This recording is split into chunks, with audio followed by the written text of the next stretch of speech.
No és un procés que digues avui estem bé i demà detectem que hi ha una addicció a pantalles. A primer d'ESO ja vas començar les inseguretats. Llavors veus que es crea un món paral·lel. Me feia créixer un poc l'autoestima que no tenia en aquell moment.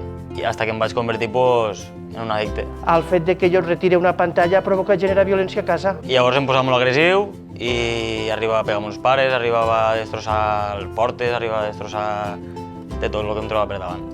Jo he tingut la sensació de que meu fill era cruel.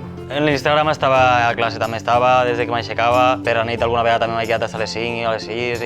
Amb el temps descobreixes que la pantalla és una arma de destrucció massiva.